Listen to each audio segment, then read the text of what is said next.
चलिए arbitration act शुरू करना है आज। Arbitration will take a day or so for completing this revision. Arbitration act के अंदर थोड़ी सी हिस्ट्री जानेंगे, हिस्ट्री के बाद ये देखेंगे कि आर्बिट्रेशन एक्ट कहाँ कहाँ पे डिवाइडेड है, बिकॉज ग्रेजुअली आर्बिट्रेशन एक्ट आपके सारी जगहों पे आ जाएगा, क्योंकि कमर्शियल कोर्ट्स एक्ट के साथ, इंडस्ट्रियल डिस्प्यूट्स के साथ जो हम कॉर्पोरेट सेक्टर में जा रहे हैं ज्यादा, तो उसके कारण नॉर्मली जितनी भी आपकी सिटीज होंगी, मेट्रो सिटीज होंगी या कुछ और होगा, वहां सब पे आपको आर्बिट्रेशन भी चलेगा और आपका provisions of your commercial courts act भी चलेंगे। ठीक है, that is why commercial courts act को 2015 में दोबारा से इनकॉर्पोरेट किया, अलग से बनाया गया है। और ये हमारा इंग्लिश आर्बिट्रेशन एक्ट 1940 से बेस्ड होके यहां तक चल रहा है। इसके केसेस मैं आपको बाद में कराऊंगी, पहले हम इसका ब्रीफ ओवरव्यू दूंगी।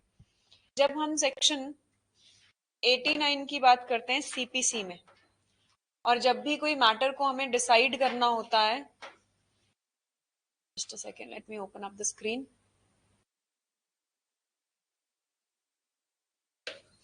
आर्बिट्रेशन के लिए हमारे पास पुराने टाइम पे 1940 एक इंग्लिश आर्बिट्रेशन एक्ट था, उसकी ही लाइंस पे हमने यहाँ पे इंडियन लॉज में भी आर्बिट्रेशन एक्ट को इनकॉर्पोरेट किया। उसके बाद हमने इसको जब अमेंडमेंट्स की, क्योंकि आपका जितने भी लॉज हैं वो सब डायनेमिक इन नेचर होते हैं, वो चेंज होते चले जाते हैं जैसे जैसे आपकी नीड्स होती है, उसके हिसाब से हमने लॉ को फिर चेंज किया। और इसके साथ अगर आपको ध्यान हो तो 1909 और 8 का आपका एक सीपीसी भी है जो सिविल प्रोसीजरल लॉ है, एक सेक्शन है 89 सेक्शन उसके अंदर। ये जो सेक्शन 89 है ये ऑटोमेटिकली एक मैनिफेस्टेशन ही है आपके आर्बिट्रेशन की, मीडिएशन की, कंसिलिएशन की, जिसका ये पर्पस है कि कोई भी ऐसा मैटर जिसको आप डिस्प्यूट को सेटल कर सकते हैं out of court, so that court के ऊपर बर्डन ना पड़े, तो हम ऐसे केसेस में कोई भी मोड को अपना सकते हैं। और वो मोड्स हमने 4 तरीके के 89 सेक्शन में पढ़े हैं। वो 4 तरीके के मोड्स हैं आपके आर्बिट्रेशन, कंसिलिएशन, मीडिएशन एंड लोक अदालत्स। ठीक है, ये चीज हमारी सीपीसी में ऑलरेडी मैनिफेस्ट है कि ये चीजें तो सीपीसी में प्रोवाइडेड है। उसके बाद as you all know CPC का एक particular provision is not that much sufficient to deal with the other cases, जहां पे कमर्शियल डिस्प्यूट्स आ रहे हैं, जहां पे बहुत सारी कंपनीज के स्टेक्स इन्वॉल्व हैं, उन केसेस में हमें एक अलग से आर्बिट्रेटर चाहिए। स्पेसिफिकली कॉन्ट्रैक्चुअल ऑब्लिगेशंस में, जब भी कॉन्ट्रैक्ट से रिलेटेड ऑब्लिगेशंस आएंगी तो उसके लिए हमें एक आर्बिट्रेटर की जरूरत पड़ेगी। जनरली ये लॉ इसलिए दिल्ली में आता है क्योंकि वहां पे बहुत ज्यादा नीड है इन सारी चीजों की। वहां पे जितने भी कॉर्पोरेट सेक्टर्स हैं, जो भी डिसीजंस होते हैं, वो आर्बिट्रेटर्स ही लेते हैं। कंसिलिएशन, आर्बिट्रेशन और ये सारी चीजें जो हैं आपकी 89 में जो पड़ी, इसमें से ये दो चीज तो 1996 के एक्ट से ही गवर्न होती हैं, जो आज हम पढ़ेंगे, that is your arbitration and conciliation act. इसके अलावा आपका मीडिएशन हाई कोर्ट के रूल से गवर्न होता है, लोक अदालत आपका लीगल सर्विसेज अथॉरिटी एक्ट के थ्रू गवर्न होता है। ठीक है, जब हमारा ये 1996 में आर्बिट्रेशन एक्ट आया तो इसके अंदर बहुत सारी हमने बाइफर्केशंस की, क्योंकि ये एक्ट खुद में एग्जॉस्टिव इन नेचर है। एग्जॉस्टिव इन द सेंस ये कंसोलिडेट कर रहा है सारे स्कैटर्ड लॉस को एक जगह पे, किस चीज के रिगार्डिंग, चाहे वो इंटरनेशनल आर्बिट्रेशन हो, चाहे वो आपका इंटरनल आर्बिट्रेशन हो, मींस डोमेस्टिक आर्बिट्रेशन हो, इन सब में ये आर्बिट्रेशन एक्ट आपका सफिशिएंट रहेगा।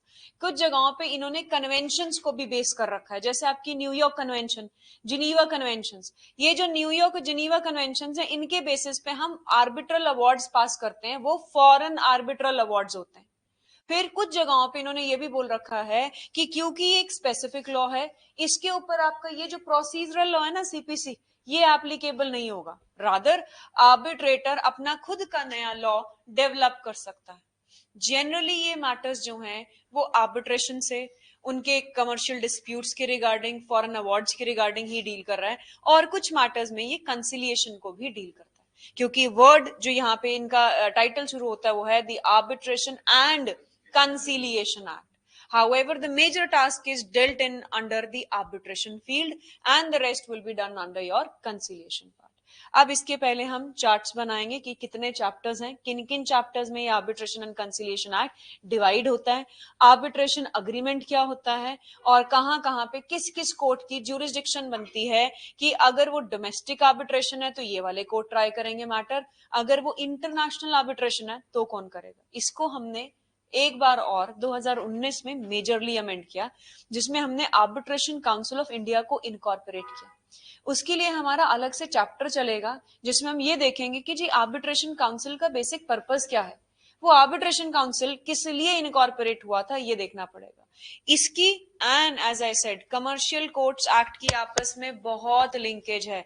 ये पुराना लॉ है, ये सब चीजों को पहले डील कर रहा था, लेकिन अब जब से कमर्शियल कोर्ट्स एक्ट 2015 आया है उसके हिसाब से हमने कुछ स्पेशल कोर्ट्स को डेजिग्नेट कर दिया है कि भाई आप जो भी कमर्शियल डिस्प्यूट्स हैं जो सेक्शन 2 में डेफिनेशन में दे रखे हैं, बहुत सारी लिस्ट है, 22-23 लिस्ट है कमर्शियल डिस्प्यूट्स की, उन 22-23 लिस्ट में से आप कैसे कैसे कौन कौन से कोर्ट्स ट्राई करेंगे। कुछ मैटर्स को हमने इसमें से निकाल के कमर्शियल कोर्ट्स में डाल दिया, और कमर्शियल कोर्ट्स में भी हमने कमर्शियल डिविजन्स रखी हैं और आपकी एपेलेट डिविजन्स रखी हैं और कमर्शियल कोर्ट्स बनाए। उसके अलावा जो चीज बच गई वो हमने आर्बिट्रेशन में कवर किया। ठीक है, अब इसका ये जो कंटेंट का पार्ट है ये वाला मैं यहाँ पे ड्रॉ करूंगी, आप एज इट इज उसको ड्रॉ करोगे। ठीक है जी।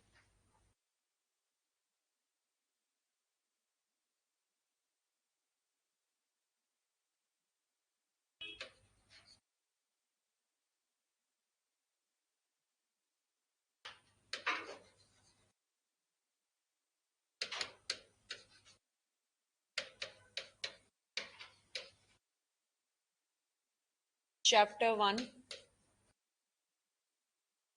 प्रीलिमिनरी, और ये आपको क्रैम करना पड़ेगा क्योंकि पीटी में इसके ऊपर और केसेस के ऊपर बहुत कुछ आता है। ठीक है, section 1 deals with this, then there is part 1। Part 1 के अंदर जो आपका आर्बिट्रेशन है वो फर्दर डिवाइडेड है, और पार्ट 1 का चैप्टर 1 ये नहीं है बच्चे, प्रिलिमिनरी सेक्शन 1 नहीं है कुछ भी, चैप्टर 1 आगे, इसको मैंने वैसे ही चैप्टर 1 दूसरा बना के रखा है। ये सिर्फ प्रिलिमिनरी है section 1, it is not covered neither in chapter neither in part, ये आपकी अंडरस्टैंडिंग के लिए लिखा है। ठीक है, अब पार्ट 1 में चैप्टर 1 आ जाएगा आपका जो कि जनरल प्रोविजंस की बात कर रहा है। यहां से अब आएगा आपका चैप्टर 1। कौन कौन से सेक्शंस?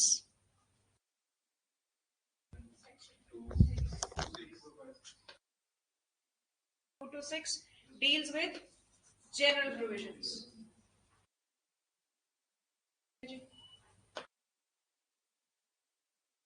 नेक्स्ट आ जाएगा chapter 2 deals with arbitration agreement, and that deals with sections 7 till 9. Then chapter 3 deals with composition, कि आर्बिट्रल अवार्ड में कौन कौन होंगे, arbitral tribunal, sorry arbitral tribunal, sections are your 10 till 15. Then comes is your chapter 4, that is jurisdiction. ठीक है, that is sections 16 till your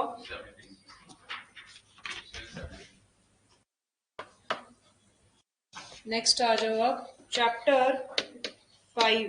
chapter 5 deals with conduct. Conduct means the procedure और procedure,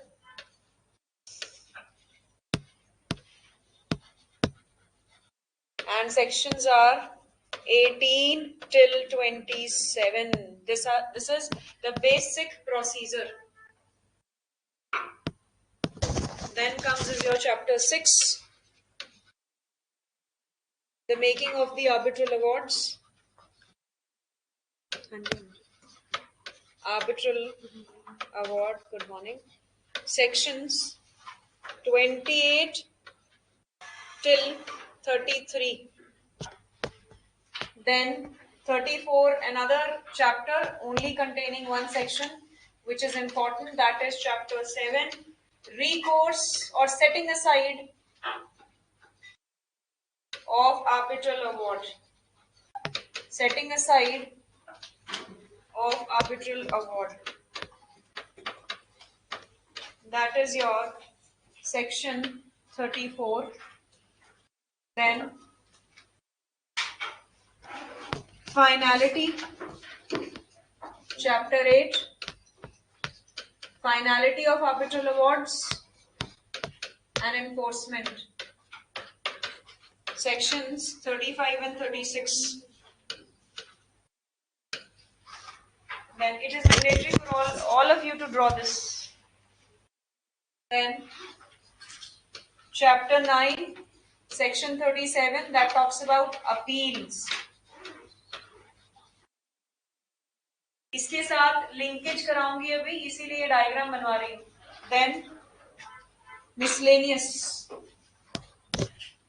Chapter 10 is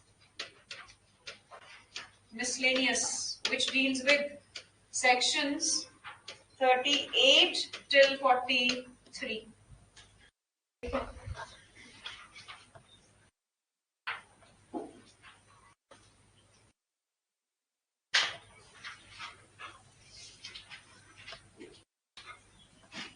आगे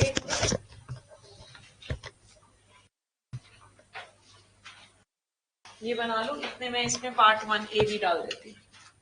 part 1A, that is your Arbitration Council of India, sections 43A से लेके 43M तक. Then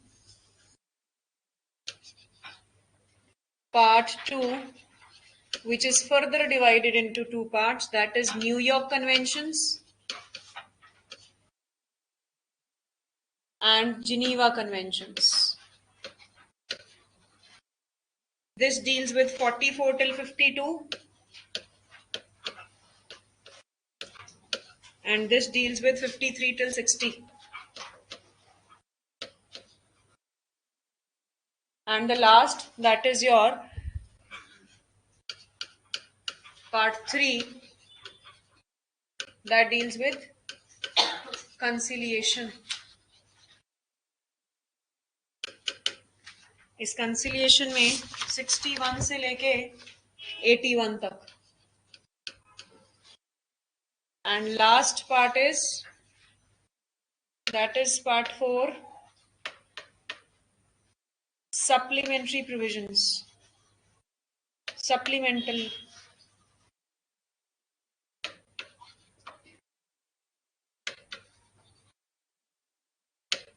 और ये है आपका 82 से 87.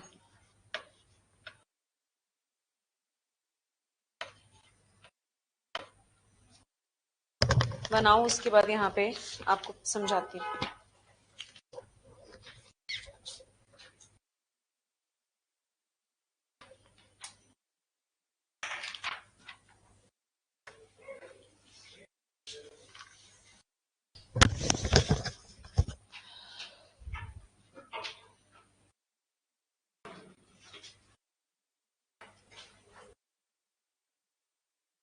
देखो स्मार्ट वर्क कर रही है लड़की. कब से तो स्मार्ट वर्क में विश्वास करने लग गई अर्श?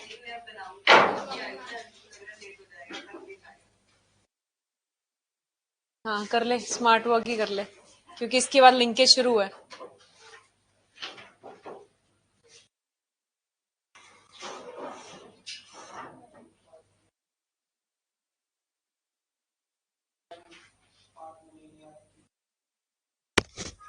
पार्ट 1A नहीं आ रहा समझ? Just a second. Online students, आपको ये चार्ट विजिबल नहीं है? 1A नहीं दिख रहा? उसमें नहीं आ रहा है? 2019 की अमेंडमेंट है बच्चे, क्यों नहीं आ रहा है? ऑनलाइन में आना चाहिए, क्यों नहीं आ रहा है ये मुझे भी नहीं पता. Arbitration council of India. Amendment में चेक करो।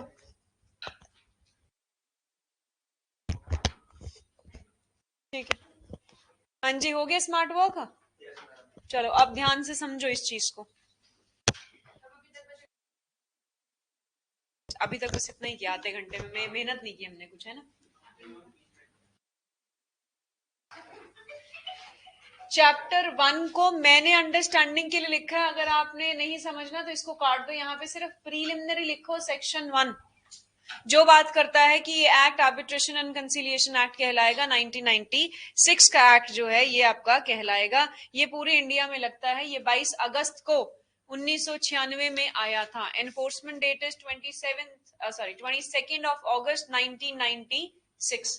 ये अब के टाइम पे दिल्ली में ऐसे क्वेश्चंस नहीं आते। It is only for your understanding, because ये बेसिक क्वेश्चंस दिल्ली में आर्बिट्रेशन से नहीं आते। आर्बिट्रेशन से जो क्वेश्चंस आते हैं वो आते हैं आपके जजमेंट बेस्ड क्वेश्चंस, और जजमेंट बेस्ड क्वेश्चंस थोड़े से टेक्निकल हो जाते हैं, वो आगे हम करेंगे। ठीक है, इसके बाद जो पार्ट आर्बिट्रेशन का है ये पार्ट मोस्ट इंपॉर्टेंट है, और उसके बाद ये पार्ट पीटी के पॉइंट ऑफ व्यू से ज्यादा इंपॉर्टेंट बनता है, जो 2019 की अमेंडमेंट की बात की गई है। जब मैं आर्बिट्रेशन की बात करूंगी तो यहाँ पे वो जनरल प्रोविजंस की बात कर रहे हैं। बच्चे समझने के लिए आप लोग वैसे ही डर जाते हो इसको देख के, लेकिन अगर आप इसको अच्छे से समझोगे, सारी वो डॉक्ट्रिन्स हैं जो हमने लॉ में पढ़ रखी हैं। आपको सम्मन्स भेजे जाते हैं सीआरपीसी सीपीसी में। सम्मन्स किसके लिए होते हैं? So as to procure the attendance of a person, या डॉक्यूमेंट्स मंगवाने के लिए, है ना। इन द सेम वे यहाँ पे भी एक रिटन कम्युनिकेशन भेजी जाएगी। वो receipt of written communication is in the form of only the summons, कि हमने एक रिसीट भेजनी है रिटन कम्युनिकेशन की, जो आपके सेक्शन 3 में देखो यहाँ पे मेंशन की गई है। लिखा है बच्चे रिसीट ऑफ रिटन कम्युनिकेशन। यहाँ पे अब क्योंकि ये आपका सीपीसी को नहीं लगता, सेक्शन 19 स्पेसिफिकली आर्बिट्रेशन एक्ट का सीपीसी के प्रोसीजर को बार कर देता है। तो अगर वो आपसे पूछते हैं कि whether CPC is applicable to the arbitration act, the answer is no. कहां लिखा है? Section 19 bars such provision. Bare act नहीं है पुनीत? बेयर एक्ट किस किस के पास है? है बहुत कम बच्चों के पास है। आपको इन्फॉर्मेशन पहले ही दी गई थी, तो प्रिंट आउट सुबह भी निकल सकते थे। 11:30 की क्लास थी, कोई इतनी जल्दी तो क्लास थी नहीं कि 8:30 है, तो ज्यादा ही लेट हो गए।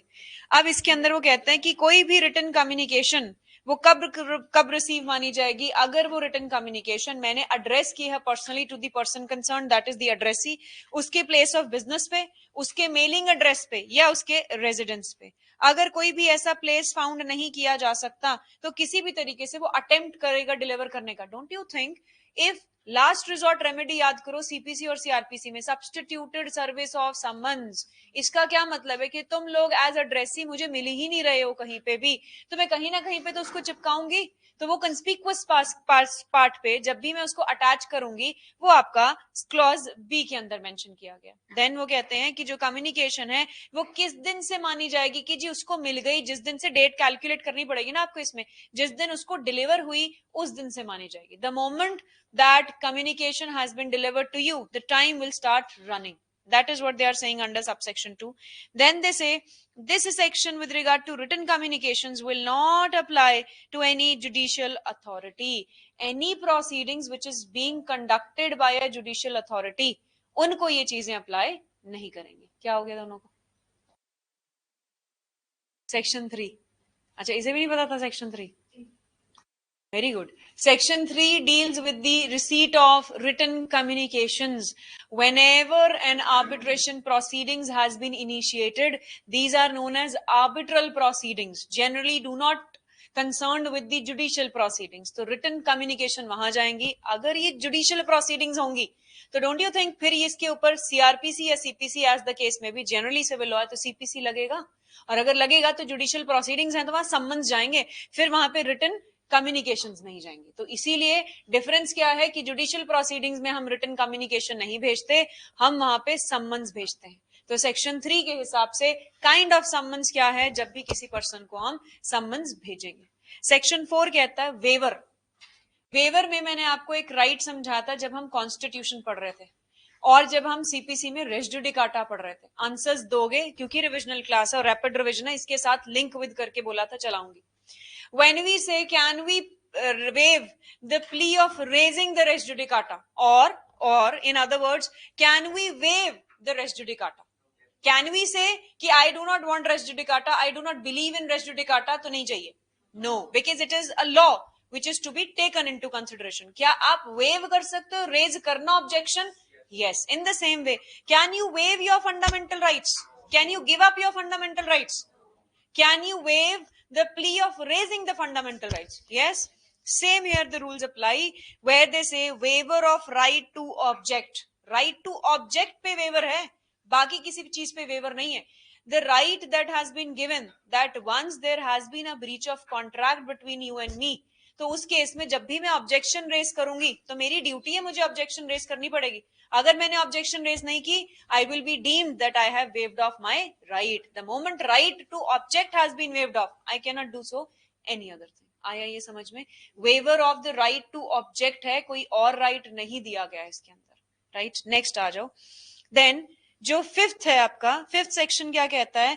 जुडिशियल इंटरवेंशन का कितना एक्सटेंट जो है वो होना चाहिए. वो कहते हैं एज सच, अभी हमने सेक्शन 3 में पढ़ा था, ये जुडिशियल प्रोसीडिंग्स नहीं है, तभी तो हम रिटन कम्युनिकेशन भेज रहे हैं, हम इनको समन्स भेज नहीं रहे.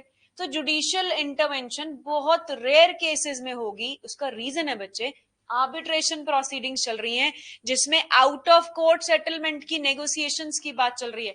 तो आउट ऑफ कोर्ट में अगर कोर्ट ही मजल करेगा, अंदर ही अंदर कोशिश करेगा इंटरफेयर करने की, तो कहीं ना कहीं पे वो जो इनका पर्पस है वो डिफीट हो जाएगा.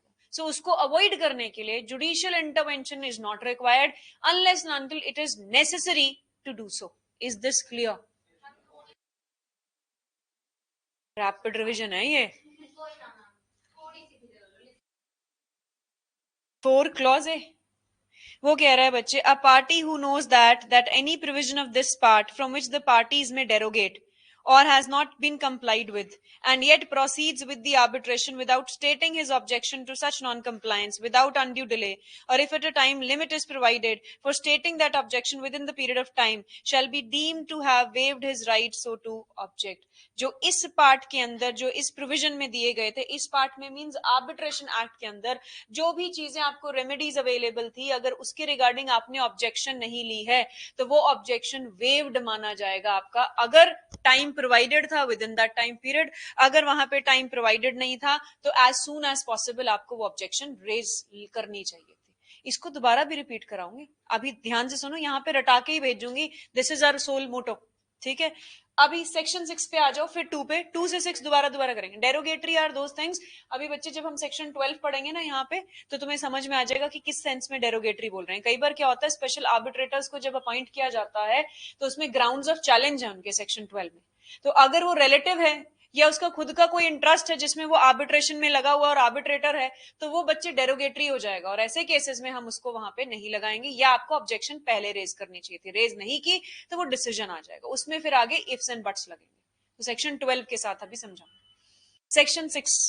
Section 6 administrative assistance. अब समझो, जुडिशियल इंटरवेंशन है नहीं, आर्बिट्रेटर खुद ये काम कर रहा है, तुम लोग आर्बिट्रेटर हो, तुम्हें कहीं ना कहीं पे किसी ना किसी की तो हेल्प चाहिए, असिस्टेंस चाहिए. वो किसकी लोगे? एडमिनिस्ट्रेशन की. मींस जिसका आर्बिट्रेटर आप बने हो, दोनों पार्टीज का, उनके रिगार्डिंग उनकी एडमिनिस्ट्रेशन को चेक करने के लिए जो भी पर्संस वहां पे डेजिग्नेटेड होंगे, आप उनकी हेल्प लोगे.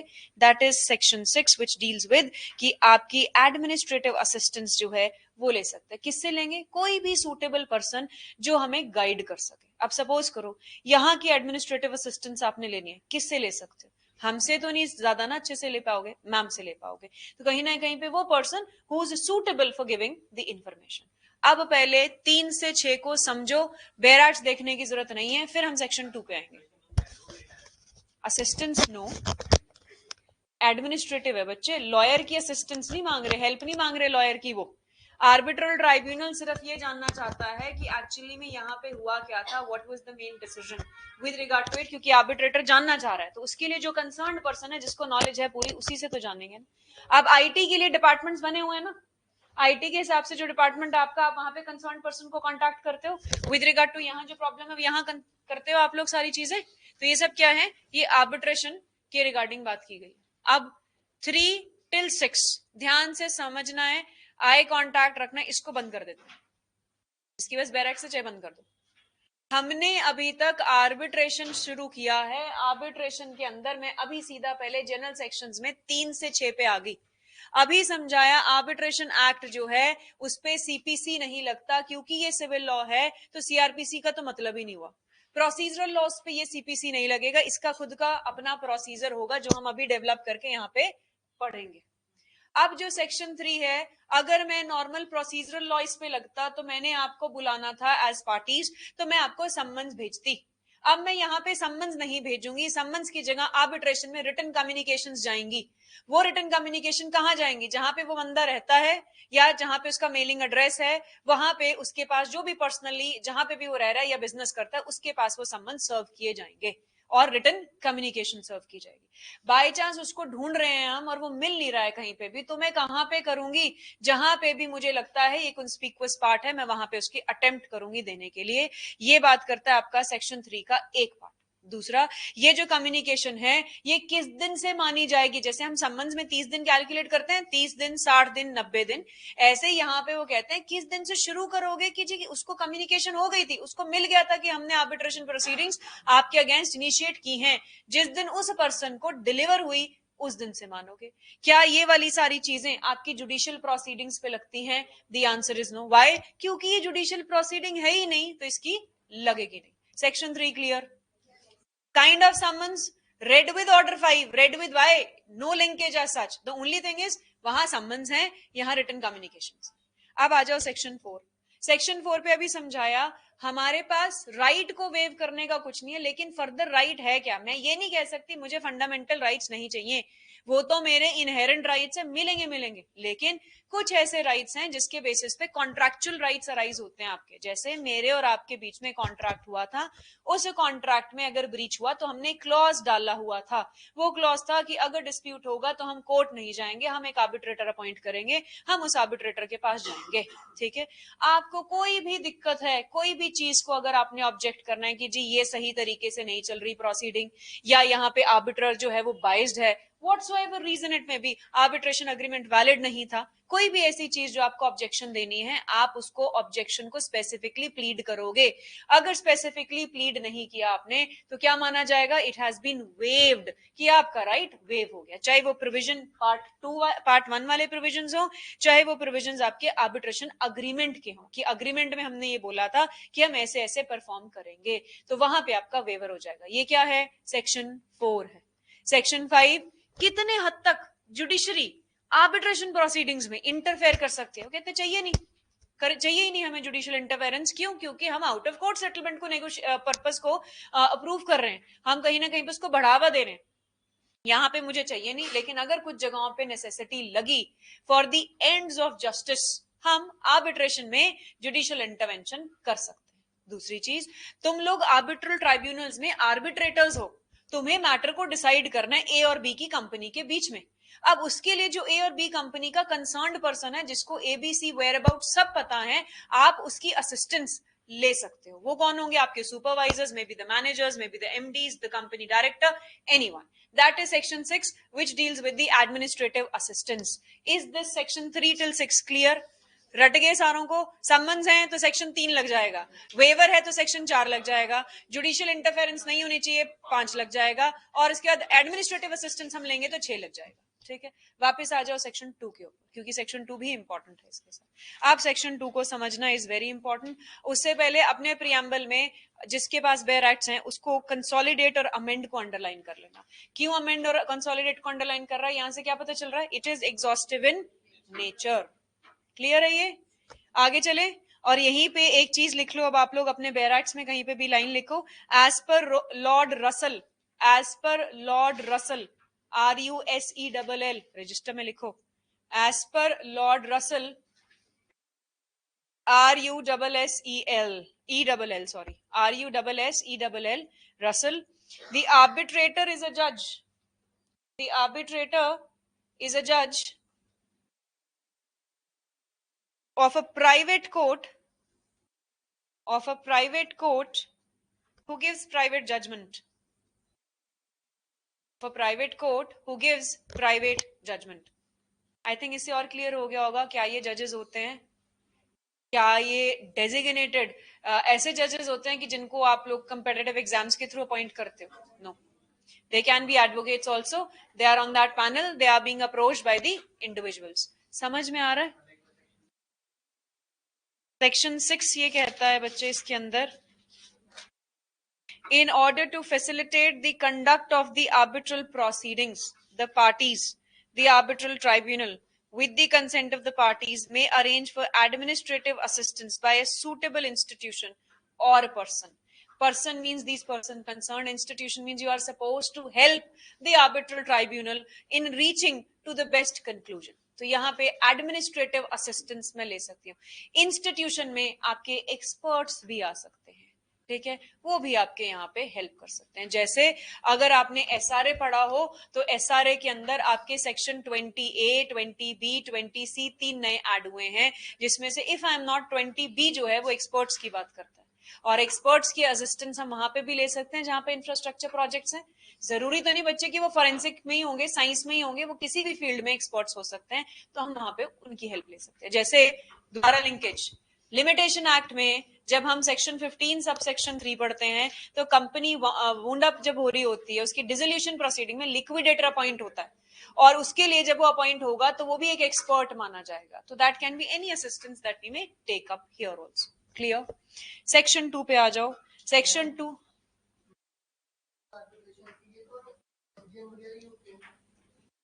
बच्चे, ही or she may be any person, not necessary the executive magistrates. हाँ, एडवोकेट्स हैं, पैनल वाले लोग होते हैं जिनको अप्रोच करते हैं कई बार।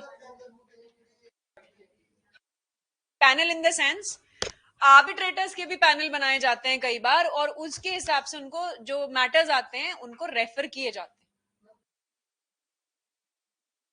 Almost all the time. चलो कई बार छोड़ देते हैं। हाई कोर्ट के रिटायर्ड जजेस होते हैं बच्चे, नॉर्मल एडवोकेट्स भी होते हैं जिनके पास सोर्सेज रिसोर्सेज होते हैं, हम जैसे एडवोकेट्स भी आर्बिट्रेटर हो सकते हैं। तो जरूरी नहीं है कि सिर्फ और सिर्फ हाई कोर्ट या आपके सेशन कोर्ट के लेवल के रिटायर्ड जजेस ही आर्बिट्रेटर बनेंगे, ठीक है, अलग अलग हैं। दिल्ली में प्राइवेट लॉयर्स जो हैं वो भी आर्बिट्रेटर्स हैं आपके। जी, पार्टी नहीं बच्चे, पार्टी तो चाहे जो है उसके साथ साथ उनके अप्रूवल चेक करने पड़ते हैं, और भी बहुत सारी लिस्ट होती है जो मैं बोल रही हूँ, उस हिसाब से देखना पड़ता है, ठीक है। दे हैव डिफरेंट सर्कल, तभी तो आर्बिट्रेशन काउंसिल ऑफ इंडिया बना है। अभी इसके ऊपर आ जाने दो मुझे। काइंड ऑफ, यस, ठीक है। अब आ जाओ इसमें डेफिनेशन में। डेफिनेशन की 2A की डेफिनेशन में कहते हैं आर्बिट्रेशन क्या होता है। वो कहते हैं आर्बिट्रेशन का मीनिंग डिफाइन नहीं किया, सिर्फ इतना बता रहे हैं कि वो आर्बिट्रेशन जो एडमिनिस्टर हो या ना एडमिनिस्टर हो, एक परमानेंट आर्बिट्रल इंस्टीट्यूशंस बने हुए हैं, उनमें पैनल लगे हुए हैं, उसके हिसाब से देखेंगे कि आर्बिट्रेशन डिसाइड हो रहा है या नहीं हो रहा। They are not defining anywhere what is arbitration, but ध्यान से समझना, आर्बिट्रेशन अग्रीमेंट की बात की हमने। अग्रीमेंट तो हमारे इंडियन कॉन्ट्रैक्ट एक्ट में डिफाइंड है। What is an agreement? What is an agreement? Promise plus consideration is equals to an agreement. हाँ, consideration, agreement. Under which section of the Indian Contract Act it has been defined? To E. Is there any difference between agreement and contract? What is the basic difference? Enforceability. So agreement की बात यहाँ पे ये कर रहे हैं। Agreement की same definition जो हमने 2E में पढ़ रखी है वही यहाँ पे रहेगी, जहां पे हम कहेंगे every promise is set of promises when they are forming the consideration they are considered to be an agreement. As Arsh has very rightfully stated, promise plus consideration is equals to an agreement. अब यहाँ पे आ जाओ, arbitration agreement क्या है, इसको यहाँ पे भी डिफाइन नहीं किया, इसके लिए मुझे सेक्शन 7 पढ़ना पड़ेगा। सेक्शन 7 अभी हम पढ़ेंगे, पहले इस सबको पढ़ लें। 2C रेलेवेंट है पीटी के लिए। 2C में कहते हैं आर्बिट्रल अवार्ड में इंटरिम अवार्ड भी इंक्लूडेड होता है। आर्बिट्रल अवार्ड कौन सा अवार्ड? जो आपका आएगा आर्बिट्रल प्रोसीडिंग्स के एंड में। क्या इसके साथ कोई लिंकेज है? Section 12 sub section 4 of the limitation act which says that when the arbitral award was passed, then that time period will be excluded in computing the appeal or application, any other thing. First day shall be excluded. है 12(4) में लिखा हुआ, same ये awards की बात कर रहा है, that may B arbitral award, that may B other कंसिलिएटरी awards. Next आ जाओ, CA। देखो 2019 में इसको अमेंड करके हमने CA को लेके आए कि अभी हमने ऊपर पढ़ा था ना 2A में कि आर्बिट्रेशन को एडमिनिस्टर कौन करेगा, एक आर्बिट्रल इंस्टीट्यूशन। आर्बिट्रल इंस्टीट्यूशन है क्या, वो ऐसा इंस्टीट्यूशन जो सुप्रीम कोर्ट या हाई कोर्ट डेजिग्नेट करेगा, तभी तो आर्बिट्रेशन काउंसिल ऑफ इंडिया बनाया गया, जिसमें designated number of panel of arbitrators रहेंगे। ठीक, नेक्स्ट आ जाओ, आर्बिट्रल ट्राइब्यूनल क्या होता है, वो कहते हैं आर्बिट्रल ट्राइब्यूनल एक हिसाब से कोर्ट है जिसमें अकेला भी हो सकता है, जिसमें बहुत सारे पैनल ऑफ आर्बिट्रेटर्स भी हो सकते हैं। ई में कोर्ट देखो, अब दो तरीके से कोर्ट डिवाइडेड है, एक other than international commercial arbitration, section 2 का क्लॉज ना ई का फर्स्ट नहीं मिल रहा है क्या तुम्हें, मिल रहा है ना, कंफ्यूजन क्या है?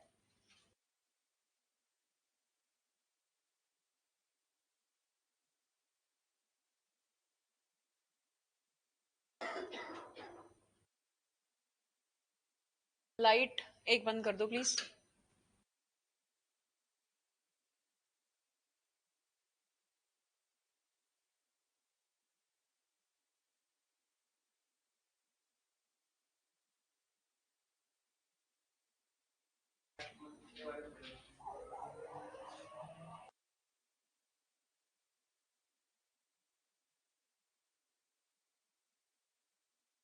ये हमने कर लिया है, receipt, waiver, extend and administrative assistance.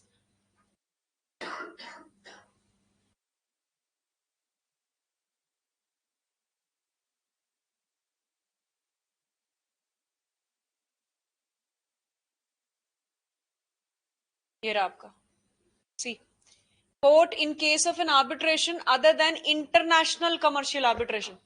International commercial arbitration है तो नीचे वाला क्लॉज 2 लग जाएगा, अगर वो इंटरनेशनल कमर्शियल आर्बिट्रेशन नहीं है तो क्लॉज 1 के हिसाब से कौन सा कोर्ट होगा जो आपके आर्बिट्रेशन को डील विद करेगा, उसमें है आपका principal civil court, high court in its ordinary original civil jurisdiction with regard to any of the matters, but it will not include any civil court which is less than a court of small causes or inferior to such principal civil court. Civil court means, principal civil court means DJ level, ठीक है, या principal high court means high court it's in its ordinary original jurisdiction, ordinary original jurisdiction में high court कर सकता है, which means कि court of first instance is which court, the court of high court, that is the high court. High court अगर court of first instance बनेगा तो automatically वो ordinary original jurisdiction में fall करेगा। नॉर्मली आपको ये पता है कि जो हाई कोर्ट है वो क्या है आपका, high court is actually a court of appeal, but कुछ जगहों पे हाई कोर्ट ओरिजिनल ज्यूरिसडिक्शन में काम करेगा, उनमें से एक मैटर है जब हमने कोई भी ऐसा केस भेजना है जो इंटरनेशनल कमर्शियल आर्बिट्रेशन से अलग है। अब सपोज करो इंटरनेशनल कमर्शियल आर्बिट्रेशन है तो उसके अंदर कौन सा कोर्ट होगा, only the high court, not the principal civil court. Principal civil court हट गया, अब कौन सा रह गया, हाई कोर्ट। कौन सा high court, in its ordinary original civil jurisdiction, और इसके साथ साथ लिखा subject matter and in other cases means ऊपर वाला इंटरनेशनल कमर्शियल आर्बिट्रेशन का है जहां पे subject matter of the arbitration है with regard to international commercial arbitration.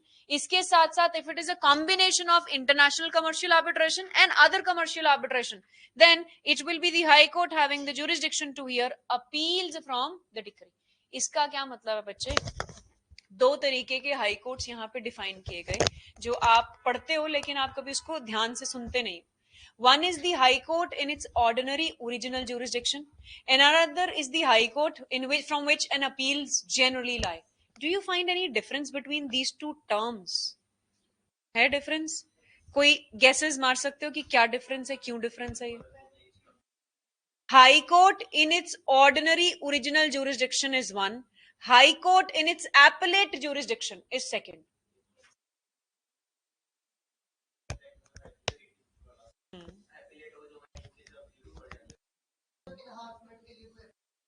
अच्छा, हाँ जी,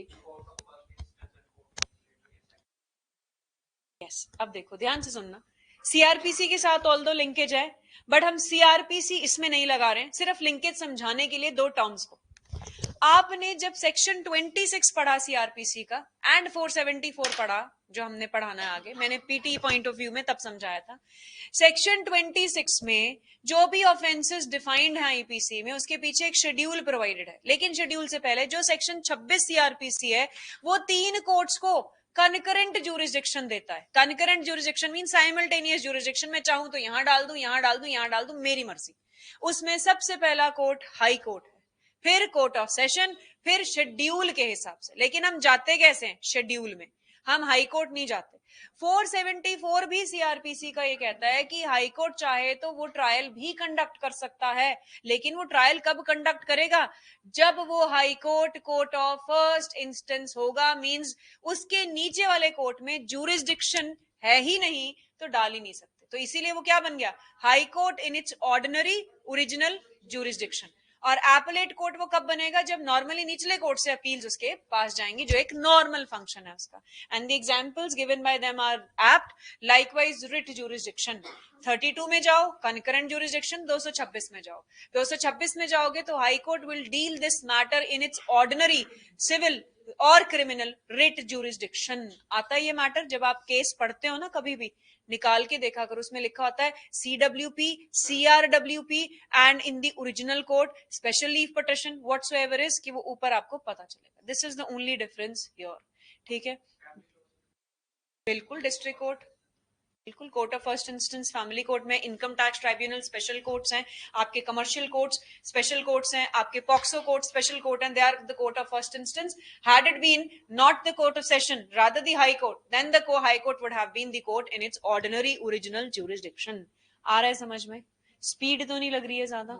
सिमरन, ऑनलाइन स्टूडेंट्स कहाँ गए ये? दिल्ली कहाँ पे कह रहे हो आकाश? ओरिजिनल वाले फर्स्ट 5 हाई कोर्ट्स। अच्छा, okay, when case is between state then original jurisdiction, and when between individuals then appellate jurisdiction. Very right. थोड़ा स्लो।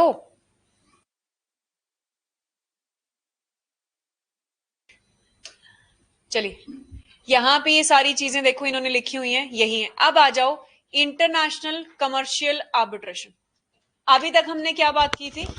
आपकी arbitration which is other than international commercial arbitration, और उसके नीचे भी लिख दिया इंटरनेशनल कमर्शियल आर्बिट्रेशन। लेकिन ये हमने डिस्कस किस चीज में किया था? ज्यूरिसडिक्शन ऑफ द कोर्ट, की कोर्ट की क्या ज्यूरिसडिक्शन है। अब वो कह रहे हैं कि इंटरनेशनल कमर्शियल आर्बिट्रेशन है क्या, वो अब यहां पे हम डिस्कस करेंगे। They are saying an arbitration related to disputes arising out of underline legal relations. ये लीगल रिलेशंस के रिगार्डिंग बात कर रहे हैं, legal relationships. If it is not a legal relationship, can it be constituted as an international commercial arbitration? No. जैसे 2A SRA, अब linkage है तभी समझ में आएगा, नहीं तो समझ नहीं आएगा। सेक्शन 2A कहता है ऑब्लिगेशन। ऑब्लिगेशन में every duty enforceable by law is an obligation. Can I say legal duty is an obligation? Every duty enforceable by law is legal duty. Legal duty is this is obligation. In the same way, if it is a legal relationship, then only it can be an international commercial arbitration. If anything is not arising out of legal relationship, it cannot be an international commercial arbitration. Then whether contractual or not, अब यहाँ पे इन्होंने clear कर दिया, whether this legal relationship is arising solely based on the contract, that is Indian Contract Act or other law, or otherwise means not only because of the contract, it may be due to some other relationships. That relationship may be when you have entered with the companies not under the contractual obligation but under some other obligation. ठीक है? Considered as commercial under the law in force in India and where, देखो and है यहाँ पे, and means ये भी होगा, ये भी fulfill होगा, where at least one of the parties is an individual who is national or habitually resident in any country other than India. India से बाहर होना चाहिए तो ही तो इंटरनेशनल वर्ड आएगा, अदरवाइज तो इंट्रानेशनल हो जाएगा। Then a body corporate which is incorporated in any country other than India, an association or body of individual who central management and control is exercise in any country other than India or the government of a foreign country. जब भी कोई एक party outside India होगी तो उस cases में आपका international commercial arbitration बनेगा। If you remember when we were doing section 11 of the limitation act, agar kiya hai, so section 11 of the limitation act also states that where there are two kinds of limitation, lex ferrae. So if there is a contract between Indian and American company, and the American company has filed a suit in America, which law will apply? Law of limitation of India or American law? American law of limitation. In the same way, एक होना ही बाहर का चाहिए, तभी वो आपका foreign country के साथ इंटरनेशनल वर्ड अराइज होगा. Is it necessary? Now hear the question properly. Is it necessary that for international commercial arbitration there must be a dispute with regard to legal relationship between an Indian company on one side and an Indian company situated abroad on other side? Is it necessary like this? Both are Indian companies, so situated abroad, but it is an Indian company. देखो, Indian law लगेगा ना, international नहीं बना ना, वो other than international commercial arbitration बन गया. Had it been a case of Indian company either situated abroad, बच्चे एम्बेसीज क्या हैं और चीजें क्या हैं, तभी तभी बोला था. Is it necessary to make an for international commercial arbitration that there must be a dispute arising out of a legal relationship between an Indian company on one hand, which is situated in India, and also an Indian company on the other hand, which is situated abroad? Is it construed as international commercial dispute? No. Had it been a case of Indian company on one side and the other company, a foreign company on the other side, then yes. If that legal relationship is not contractual or otherwise, can it still be construed as international commercial arbitration? मैंने क्या बोला, ध्यान से सुनो. The relationship of a companies is neither contractual nor otherwise. Can it still be an international commercial dispute? No. Either contractual or otherwise है, याद रहेगा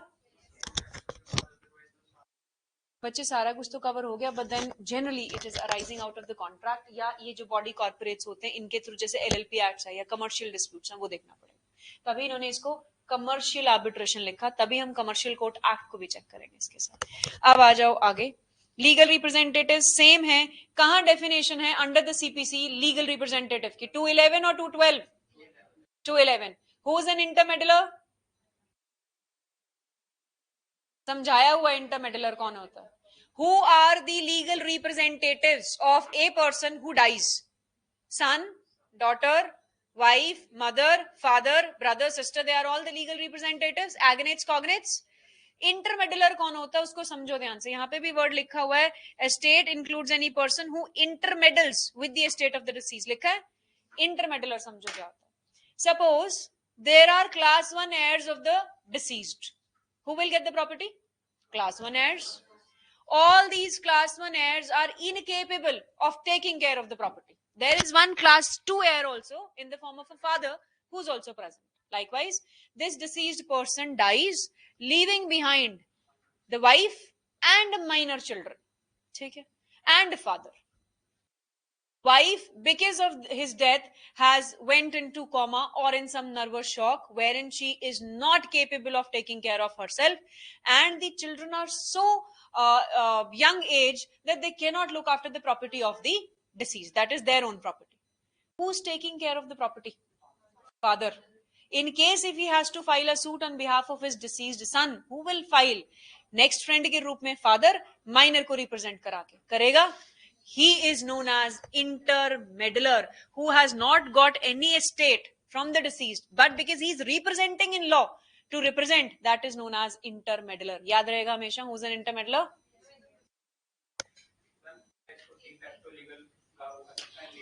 legal guardian हो सकता है बच्चे डिफैक्टो, बट क्लास 1 हेयर नहीं है. हाँ, डिफैक्टो लीगल गार्डियन कह सकता है. Yes, why not? फादर उसकी एस्टेट का जब ध्यान रखेगा बच्चे, तो उसके बिहाफ पे जो भी सूट डलना होगा वो फादर डाल सकता है. फादर प्रॉपर्टी नहीं ले रहा, लेकिन देखभाल प्रॉपर्टी की वही कर रहा है, उसी के डिसीज्ड को रिप्रेजेंट भी कर रहा है, तो इसीलिए वो इंटरमेडलर होता है. कोई भी क्लास 2 हेयर, अगर क्लास 1 हेयर इनकेपेबल हैं ध्यान रखने को, अगर क्लास 1 हेयर होंगे तो वो इंटरमेडलर नहीं होंगे बच्चों.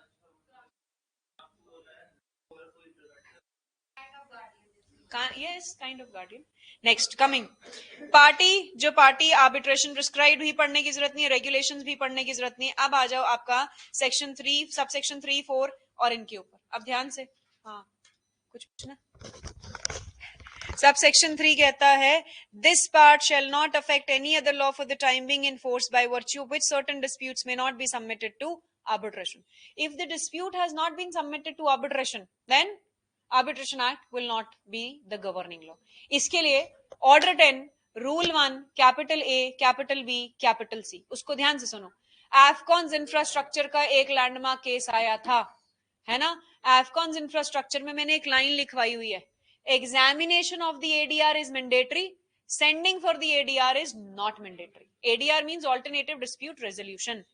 यहाँ पे लेकिन वो कहां भेजते हैं? कोर्ट में आया ना मैटर, मीडिएशन में भेजते हैं। अगर बच्चे आर्बिट्रेशन में रेफर ही नहीं किया आपने किसी भी पर्सन को, तो फिर कोर्ट उसमें या तो इंटरफेयर नहीं करेगी, अभी हमने पढ़ा था इसके अंदर, प्लस साथ के साथ यहाँ पे आर्बिट्रेशन का पार्ट 1 भी नहीं लगेगा। ठीक है, आर्बिट्रेशन का पार्ट 1 कब लगेगा? जब हमने उसको आर्बिट्रेटर के पास भेजा होगा। तो नेक्स्ट आ जाओ। एडीआर में एग्जामिन करना मैंडेटरी है, सेंडिंग नहीं जरूरी होती। और कोर्ट जब भी सेंड करता है तो जनरली वो मीडिएशन में सेंड करते हैं। एग्जामिनेशन ये कि क्या पॉसिबिलिटी लग रही है आप दोनों को कि ये सेटल कर सकते हैं आउट ऑफ कोर्ट एमिकेबली। अगर लग रहा है तो कोर्ट कहेगा कि जाओ जी आप मीडिएटर के पास जाओ, मैंने रेफर कर दिया। ठीक है, अब आ जाओ इसके बाद सीधा सब सेक्शन 7 के ऊपर। सब सेक्शन 7, सब सेक्शन 7 में देखो कहते हैं an arbitral award made under this part shall be considered as a domestic award. Sub section 7, sub section 7 के अंदर ये देखो, कोई भी आर्बिट्रल अवार्ड इस पार्ट में आया है, मींस जो पार्ट 1 में आया है वो क्या कहलाएगा? Domestic award. क्यों? क्योंकि जो पार्ट 1 बी और सी हम न्यूयॉर्क वाला पढ़ रहे थे, part 2 rather, New York convention, Geneva convention, वो आपके फॉरेन अवार्ड्स होंगे। ये सारे के सारे अवार्ड्स कौन से होंगे? आपके domestic. 2F international commercial arbitration के केसेस के अंदर बच्चे वो हाई कोर्ट डील कर रहा है, और आर्बिट्रेशन काउंसिल ऑफ इंडिया में हाई कोर्ट के पास अगर आया तो डोमेस्टिक अवार्ड होगा। अगर वो गया ही बाहर है तो वहां से फॉरेन अवार्ड आएगा।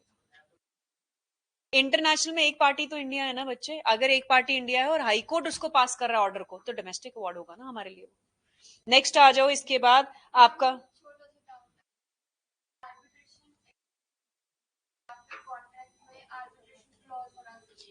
बच्चे दोनों में से कोई भी चीज आपकी लग सकती है। Even as a clause can be construed as a whole arbitration agreement. तो इसमें आपका क्लॉज भी होगा तो भी हम आर्बिट्रेटर पे रेफर कर देंगे। अगर आपका पूरा का पूरा आर्बिट्रेशन अग्रीमेंट है तो करेंगे।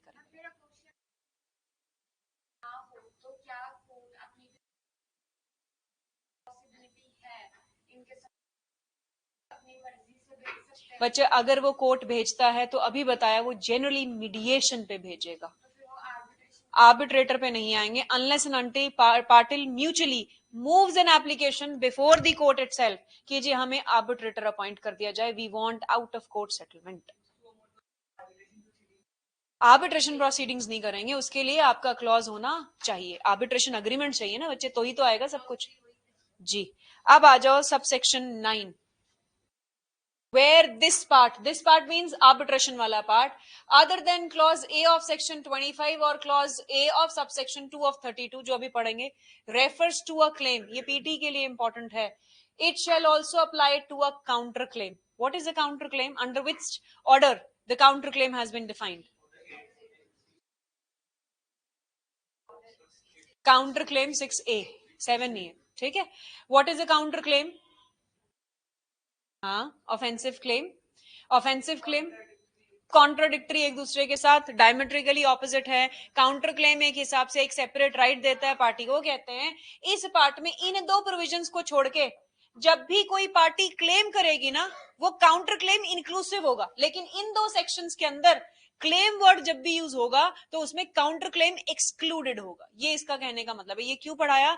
जैसे हम पढ़ते हैं पेरी मटीरिया की doctrine, doctrine of incorporation of certain rights. क्या है मतलब कि अगर मैंने एक जगह पे अग्रीमेंट पढ़ लिया तो उसका थ्रू आउट, अभी मैंने पूछा कि कॉन्ट्रैक्ट में जो मीनिंग है वो यहां लगाएंगे, लेकिन अगर मैंने एक जगह पे ये कह दिया कि कॉन्ट्रैक्ट के अग्रीमेंट का मीनिंग सेक्शन 25 के ए में नहीं लगेगा, सेक्शन 32 के 2 के ए में नहीं लगेगा, इन दो सेक्शंस को छोड़ के अग्रीमेंट का सेम मीनिंग, तो क्या ये जस्टिफाइड है, लॉ कर सकती है? The answer is yes. In the same way counter claim में जब भी वर्ड किसी भी सेक्शन में आर्बिट्रेशन के क्लेम वर्ड यूज होगा उसमें इंक्लूसिव होगा काउंटर क्लेम, लेकिन इन दो सेक्शंस में 25 के ए में 32 2 के ए में क्लेम का मतलब काउंटर क्लेम नहीं होगा। Is this clear? आप सेक्शन 2 देन 3 4 5 6, 2 के अंदर सबसे इंपॉर्टेंट था आपका सी ए, जहां पे आपका आर्बिट्रल इंस्टीट्यूशन आया था, उसके बाद 2E कोर्ट, कोर्ट के रिगार्डिंग आया था, and then 2F international commercial arbitration, और इसके अलावा आपका आर्बिट्रेशन अग्रीमेंट कहां पे आया था? 2B में, जिसको अब हम पढ़ेंगे 7 के साथ। समझ में आ रहा है सबको? रिवीजन हो रही है? कुछ कर पाओगे जाके डीजीएस में? वो कह रहा, क्यों भाई?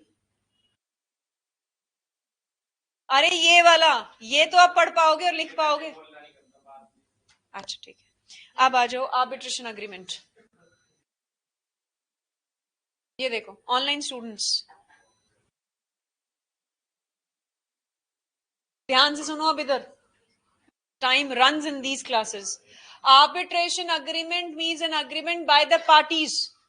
अब आपका आंसर मिल गया, agreement by the parties to submit to arbitration all or certain, means it is not necessary that every matter is to be submitted to arbitration, or only a few matters is to be submitted, either all, either certain disputes which have arisen, which may arise।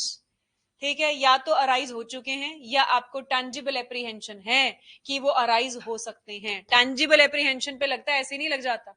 तो यहां पे वो कह रहे हैं between them in respect of a defined legal relationship. यही defined legal relationship contractual और not international commercial arbitration में भी पड़ा। अब वो कहते हैं आर्बिट्रेशन अग्रीमेंट में भी इन द फॉर्म ऑफ, आ गया दूसरा आंसर, आर्बिट्रेशन क्लॉज के रूप में हो सकता है या इन the form of a separate agreement हो सकता है। जो आर्बिट्रेशन अग्रीमेंट है हमेशा राइटिंग में होगा। If it is in writing, if it is contain in a document, exchange of letters के थ्रू, जैसे बैल्फोर वर्सेस बैल्फोर, नहीं Bumper Hall Pen, Bumper Hall Pen पढ़ते हो, थ्रू लेटर्स के थ्रू आया था आपका ये सब कुछ। तो लेटर्स के थ्रू क्या एक कॉन्ट्रैक्ट फॉर्म हो सकता है? क्या लेटर्स के थ्रू एक अग्रीमेंट आर्बिट्रेशन हो सकता है form? Yes, this is what clause B is. Yes, an exchange of statements of claim, whether this claim includes counterclaim, yes or no? Yes. And defense in which the existence of the agreement is alleged by one party, denied by another, which means you have to frame the issues on this particular issue.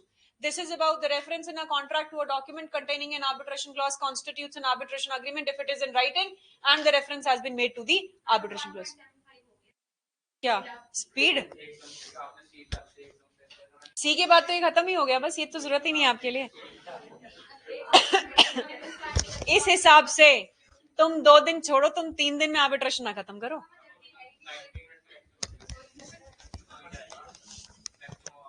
बच्चे उसके बाद, वाह, चलो section 7 में 3-4 चीजें important हैं। Arbitration agreement writing में होना चाहिए, आर्बिट्रेशन अग्रीमेंट के क्लॉज के रूप में, सेपरेट अग्रीमेंट के रूप में होना चाहिए, पार्टीज के बीच में होना चाहिए जिनके बीच में एक डिफाइंड लीगल रिलेशनशिप होना चाहिए, और ये सारी चीजें इसमें यहाँ पे मेंशन की गई हैं। अगर राइटिंग में है तो वो डॉक्यूमेंट के रूप में हो सकता है, वो लेटर्स के रूप में हो सकता है, वो आपके क्लेम या डिफेंस के रूप में भी हो सकता है। सब सेक्शन 5 इतना रेलेवेंट नहीं है, तो इसको मैंने इसीलिए स्पीड पकड़ी थी। हाँ जी ना, क्योंकि बच्चे यहाँ पे स्पेसिफिकली सेक्शन 19 बार करता है सीपीसी को। रिलेशन कर सकते हो, relation in the sense of not any interlinkage, but for your understanding, yes कर सकते, for your understanding, as such it has no linkage with CPC. Now come to section 8, another important provision, power to refer parties to arbitration where there is an arbitration agreement। ठीक है, जैसे order 10 का rule 1A, B, C क्या कहते हैं कि अगर आपको लगता है कि आप आर्बिट्रेशन में जाना चाहते हो तो वहां पे जुडिशियल इंटरवेंशन आपको फोर्स कर देगी। In the same way court में गए आप, कोर्ट में जाने के बाद आपका एग्जामिन किया कोर्ट ने डॉक्यूमेंट एग्जामिन करने में जब कोर्ट ने उस डॉक्यूमेंट को पढ़ा तो ये लगा कि आप आर्बिट्रेशन लिखा हुआ आपने इसमें, तो कोर्ट क्या करेगा, आपको आर्बिट्रेशन के पास वहां पे मैटर को रेफर कर देगा। आया समझ में? Power to refer parties to the arbitration, किसकी है ये? जुडिशियल अथॉरिटी है। यहां देखो, जुडिशियल अथॉरिटी मीन्स कोर्ट। कोई भी before which an action is brought in a matter which is the subject of arbitration, मतलब एक सूट गया है वहां पे, उसके अंदर आपका आर्बिट्रेशन अग्रीमेंट है, उस आर्बिट्रेशन अग्रीमेंट के अंदर अगर कुछ भी ऐसा है, सॉरी, कुछ भी ऐसा है तो वहां पे वो सारी की सारी चीजें लिख देंगे। और देखो लिखा भी है, so applies not later than the date of submitting his first statement. कौन अप्लाई कर रहा है? The defendant. Not later than his first statement, first statement is written statement. Within how many days the written statement has to be submitted? 90 दिन maximum, otherwise 30 दिन। उसके अंदर अंदर वो लिखेगा।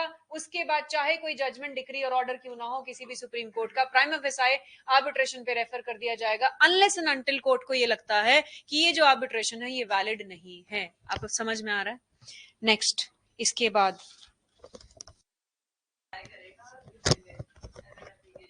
क्या चीज? रिटन स्टेटमेंट जनरली उसके थ्रू, डिफेंडेंट के थ्रू होगी फर्स्ट क्लेम में। अदरवाइज कोई भी पार्टी या कोर्ट स्यू मोटो भी ये चीज देख सकता है कि जी अगर आर्बिट्रेशन अग्रीमेंट है जो आया था, तो पार्टी वैसे तो करेगी या कोई भी पर्सन, तो दोनों में से जो भी करेगा अप्लाई करेगा कि जी हमें आर्बिट्रेशन में भेज दिया जाए।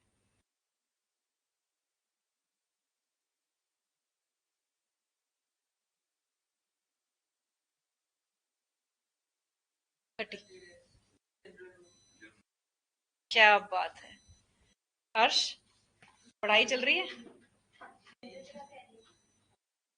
अब इसके अंदर सबसेक्शन 2 देखो, इसका इट सेज कि जो भी एप्लीकेशन इस सबसेक्शन 1 में रखी है, that shell not be entertain unless it is accompanied by the original arbitration agreement. Arbitration agreement के साथ या उसकी ड्यूली सर्टिफाइड कॉपी के साथ ही आप उसको अटैच करके ही यहाँ पे एप्लीकेशन लगाओगे। Proviso you can read on your own, that is not required. यहाँ पे लिखा है, notwithstanding that an application has been made and that the issue is pending before the judicial authority, an arbitration may be commenced और continued, an arbitral award may be pass. Which means अगर judicial authority के पास चल भी रहा है matter और आपने उसके अंदर एप्लीकेशन लगा दी है, तो आपका आर्बिट्रल ट्राइब्यूनल आपका अवार्ड पास कर सकता है।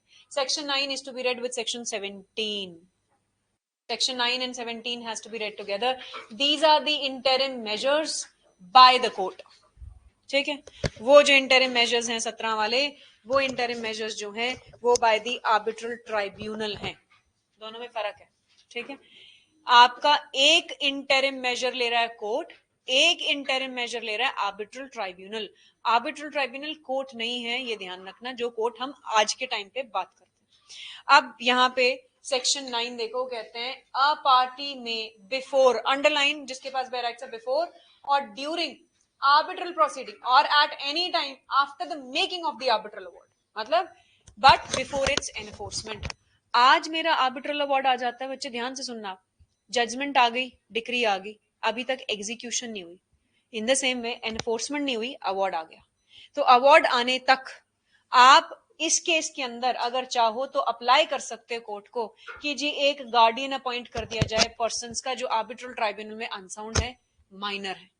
प्लस आप चाहो तो प्रिजर्व करा सकते हो, ये याद है आपको, interlocutory orders under order 39 of the CPC and sections 452 से सीआरपीसी में शुरू होते हैं कस्टडी वाले ऑर्डर्स, है ना। क्या है ये? इंटरलोक्यूटरी ऑर्डर्स, इंटरिम ऑर्डर्स। किस चीज के लिए? कि ये जो प्रॉपर्टी है जब तक आर्बिट्रेटर हमारे मैटर को डिसाइड नहीं कर सकता, इसको प्रिजर्व करके रखा जाए, कोई दूसरा आके तोड़ ना दे, इस पे कंस्ट्रक्शन कर दे, कुछ और ना कर दे, तो हम प्रिजर्व करेंगे, इंटरिम कस्टडी या सेल ले लेंगे गुड्स की, सिक्योर कर लेंगे अमाउंट, सिक्योरिटी ले लेंगे, भाई तुम इसकी तोड़फोड़ मत करना, या डिटेंशन, प्रिजर्वेशन, इंस्पेक्शन करेंगे। इंटरिम इंजंक्शन देखो आ गया यहाँ पे, interim injunction, appointment of receiver, कुछ भी कर सकते हैं, कोई भी और इंटरिम मेजर जो कोर्ट को जस्ट कन्वीनियंट लगता है वो कर सकता है। ये कोर्ट सिविल कोर्ट है बच्चे। ये कौन ऑर्डर्स पास कर रहा है? ये वाले इंटरिम इंटरलोक्यूटरी ऑर्डर्स कोर्ट पास कर रहा है। कब पास कर रहा है? इंटरिम, ये आपका अवार्ड आने के पहले, आर्बिट्रल प्रोसीडिंग शुरू होने से पहले, आर्बिट्रल प्रोसीडिंग्स के दौरान, आर्बिट्रल प्रोसीडिंग के बाद जब आर्बिट्रल अवार्ड आ गया, लेकिन एनफोर्समेंट से पहले पहले आप कभी भी ये ऑर्डर्स पास करा सकते हैं। आप 17 देखो इसके साथ,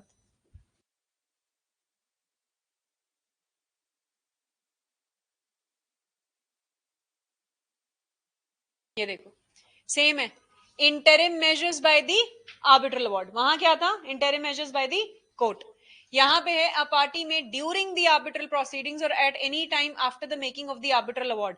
यहां पे बिफोर ने लिखा ना, बिफोर वर्ड नहीं है, वहां पे तो बिफोर भी था, यहाँ पे बिफोर नहीं है, यहाँ पे सिर्फ ड्यूरिंग द आर्बिट्रल प्रोसीडिंग्स या अवार्ड आने तक, जब तक एनफोर्समेंट नहीं हुआ।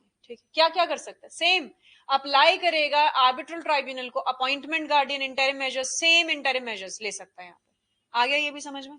सो one is an interim measure by the court where it has been provided, section 9, and when it can be claimed, before, during, after, but before enforcement. Interim measures by arbitral tribunal, before and during, and before नहीं है 17 में, 17 में during, क्या after the, after भी है but 9 में पढ़, तीनों चीज, 4 चीजें हैं उसमें। After the passing of the arbitral award but before its enforcement है बच्चे, ठीक है। लेकिन 17 में बिफोर नहीं है, ड्यूरिंग है, up till the award, after the passing of the award but before its enforcement. कौन से ऑर्डर्स पास कर सकता है? All these interim interlocutory orders. Now come to section 10।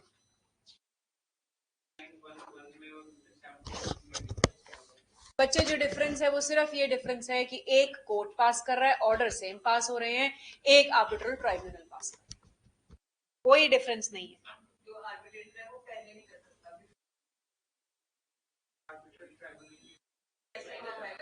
Arbitral tribunal जो है, पीछे देख इसके अंदर जो डेफिनेशन है, वो आर्बिट्रल ट्राइब्यूनल एज सच ये कहता है कि सोल आर्बिट्रेटर या पैनल ऑफ आर्बिट्रेटर, कोर्ट नहीं है ना वो। और अभी लॉर्ड रसल की डेफिनेशन लिखवाई मैंने उसके हिसाब से, ठीक है। अब इसके साथ साथ ये देख लेना, सब ये 9 का सब सेक्शन 2, एक मिनट, तुम्हें यहाँ ज्यादा अच्छे से ऐसे समझ में आता है क्या? हाँ, ये अंडरलाइन करो, 90 days. It says where before the commencement of the arbitral proceedings, a court passes an order for the interim measure of protection under subsection 1, the arbitral proceeding shall be commenced within a period of 90 days from the date of such order or within such further time as the court may direct. मतलब अगर court ने arbitral proceeding शुरू होने से पहले कुछ interim order pass किया था, डिटेंशन का, प्रेजर्वेशन का, अपॉइंटमेंट का, जो भी किया था ऑर्डर पास, उसके दिन से 90 दिन के अंदर अंदर आपकी आर्बिट्रल प्रोसीडिंग्स कमेंस हो चुकी होनी चाहिए। अगर नहीं हुई तो वो फर्दर टाइम जितना भी कोर्ट ने और ग्रांट किया गया होगा उतने में करेंगे। क्लियर? अब आ जाओ आगे। एंड सबसेक्शन 3 कहता है once an alternate remedy can be taken under section 17 then section 9 will not come into picture. मतलब 2 साइमल्टेनियस रिलीफ एक ही मिलेगी आपको, राइट? अब आ जाओ आगे, दैट इज योर सेक्शन 10। अब हमने चैप्टर 3 पे जंप किया है, चैप्टर 3 की बात करते हैं। उससे पहले 7 क्या कहता है? Arbitration agreement. 8 क्या कहता है? कोर्ट की पावर है कि वो आर्बिट्रेशन अग्रीमेंट का अगर मेंशन है तो वो रेफर कर देगा आर्बिट्रेटर को। 9 क्या कहता है? इंटरिम मेजर्स किसके थ्रू? By court. और उसी में हमने 17 भी पढ़ लिया, वो इंटरिम मेजर्स बाय। अब आ गया हमारे पास आर्बिट्र 90 डेज। बच्चे आज तू कोर्ट है, तूने ये इंटरलिकेटरी ऑर्डर पास कर दिया कि जी इस प्रॉपर्टी को प्रिजर्व करके रखो before arbitral proceedings has initiated. तो आर्बिट्रल प्रोसीडिंग्स कितने टाइम में फिर इनिशिएट होनी जरूरी है? 90 दिन के अंदर, ठीक? Order, yes. अब आ जाओ इसके अंदर आपका composition of arbitral tribunal. Once this arbitral tribunal in part 1 is over, फिर आपका इसमें ज्यादा नहीं बचता, ठीक है। Number of arbitrators shall not be even number, it has to be odd number, any number, कोई दिक्कत नहीं है, बट odd number होने चाहिए। क्या एक सोल आर्बिट्रेटर भी हो सकता है? yes, सोल आर्बिट्रेटर भी हो सकता है।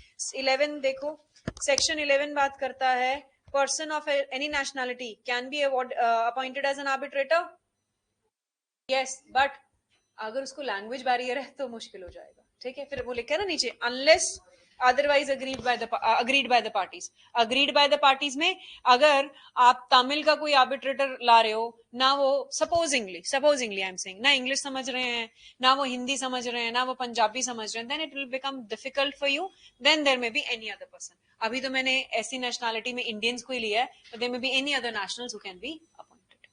Then is parties are free to agree on a procedure. अब ये देखो यहाँ पे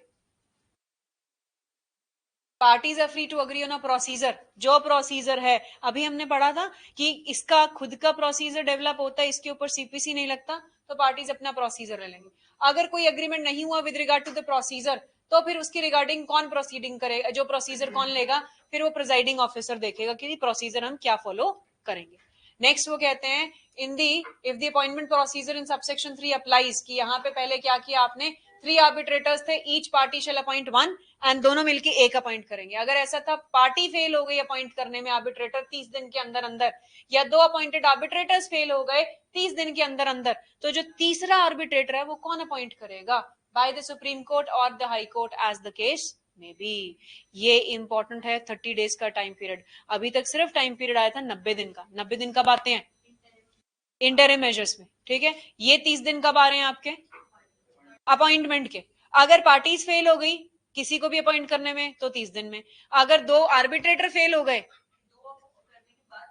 तीसरे की बात हो रही ना बच्चे, वो फेल हो गए 30 दिन में, तो फिर यहाँ पे ये होगा failing any agreement refer to in subsection 2, कि आप लोग तीनों के तीनों एक अग्रीमेंट में नहीं आए, कॉन्सोनेंस में नहीं आए कि जी ये प्रोसीजर फॉलो करेंगे, तो फिर आर्बिट्रेशन में जो सोल आर्बिट्रेटर होगा, अगर वो आर्बिट्रेटर को अपॉइंट नहीं कर पाते, अग्री नहीं कर पाते जिस दिन भी हुआ, तो फिर हाई कोर्ट या सुप्रीम कोर्ट उसको भी प्रोसीजर को भी चेक करेगा। आया था अभी सबसेक्शन 2 पढ़ा था ना।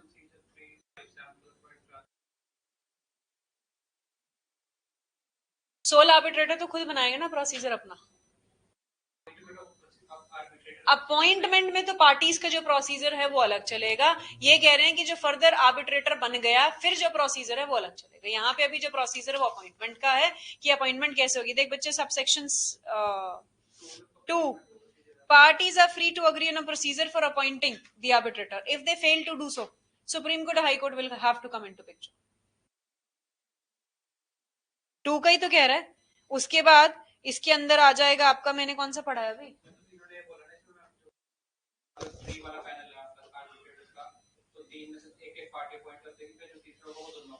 हाँ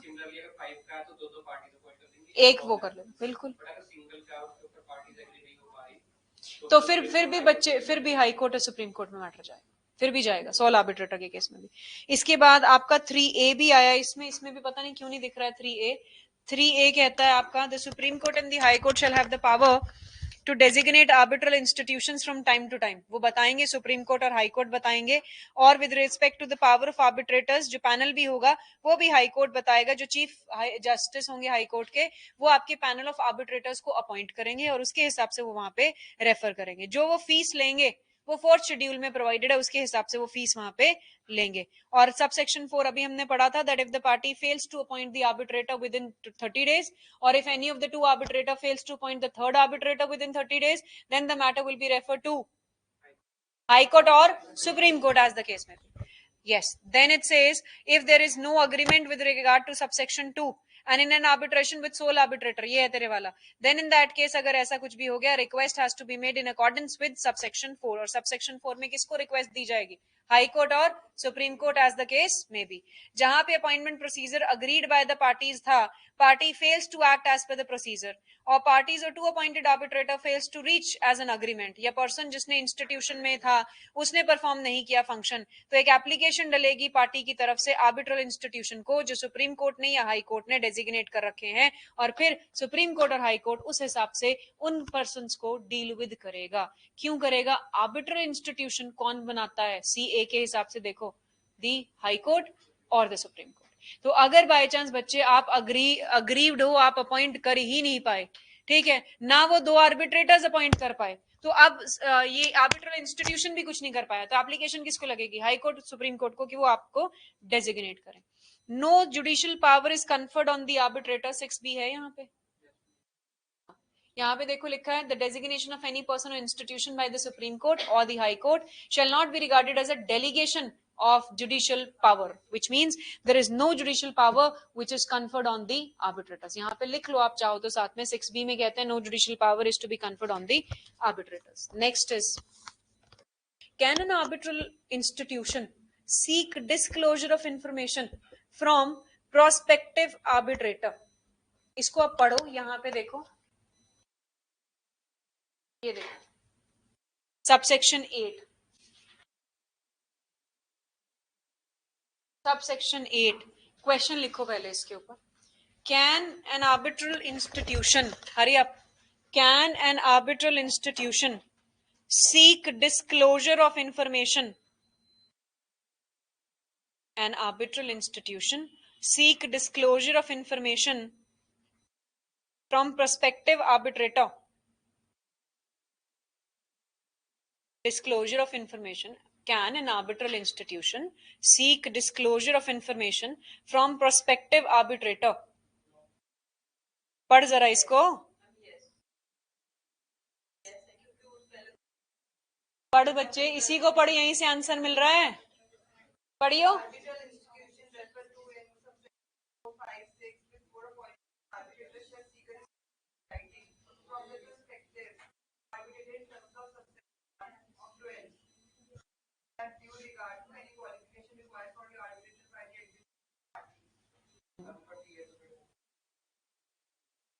मैंने क्वेश्चन कहाँ वेग रखा, मैंने बहुत सिंपल सा क्वेश्चन पूछा, वेग तो है ही नहीं, तो direct question from the bare act है। सर देखो यहाँ पे भी यही लिखा है, shall seek a disclosure in writing from the prospective arbitrator. Same ही तो पूछा मैंने, बस मैंने डिस्क्लोजर ऑफ इंफॉर्मेशन कर दिया ऐड।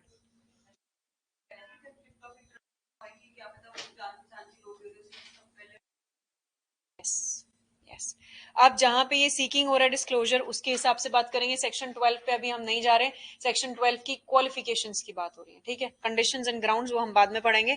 अब इसके बाद आ जाओ आप क्लॉज 11, देखो sub section 11, where more than one request has been made under subsection 4 or 5 or sex 2 the chief justice of different high courts, designates of different high courts, the high court or its designate to whom the request has been first made shall be relevant and shall alone be competent to decide on the request. Request क्या है? Appointment of arbitrator.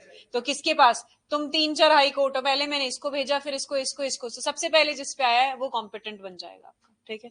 Then आ जाओ आपका subsection 13, it says this application which has been made under this section must be disposed of within how many days? This must be disposed of within 60 days. Clear यहां तक? चलिए अब आ जाओ 11A, power of the central government to amend the fourth schedule. Fourth schedule में क्या था? Fees of the arbitrator. किसकी पावर है? आपके सेंट्रल गवर्नमेंट की पावर है, अमेंड कर सकते हैं, बस इतना इंपॉर्टेंट है यहाँ पे। Who has the power to amend the fourth schedule as per arbitration?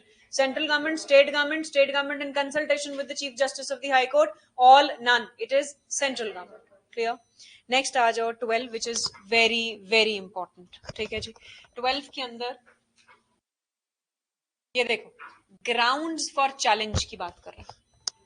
जब भी एक पर्सन को अप्रोच किया जाता है फिर his appointment as an arbitrator, उसको क्या क्या डिस्क्लोज करना इन राइटिंग। तो जब तुम लोगों को एज आर्बिट्रेटर हम अपॉइंट करने जा रहे हैं, आपको क्या क्या डिस्क्लोज करना इन राइटिंग, कि आप लोगों का जो एग्जिस्टेंस डायरेक्ट इनडायरेक्ट जो है, पास्ट प्रेजेंट रिलेशनशिप जो है, वो कोई भी नहीं है पार्टीज के साथ, आप इंटरेस्टेड नहीं हो, ना ही सब्जेक्ट मैटर में, ना ही पार्टीज में, प्लस आप जो है वो सारी चीजों में इम्पार्शियल रहोगे। दूसरी चीज, आपके पास इतना टाइम पीरियड होना चाहिए कि आप प्रॉपरली डिवोट कर पाओ वो टाइम पीरियड।